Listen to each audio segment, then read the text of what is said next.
या श्रीस्वयं सुकृतिनां भवनेष्वलक्ष्मी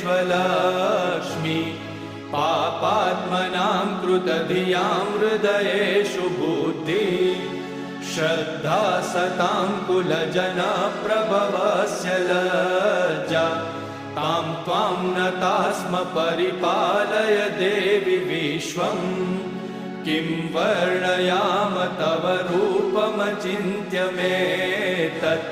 किं चातिवीर्यमसुरक्षयकारि भूरि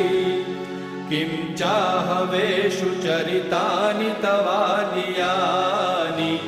सर्वेषु देवसुरदेवगणादिकेषु हेतु समस्तजगतां त्रिगुणापि दोषे न ज्ञायसे हरिहरादिभिरप्यपारा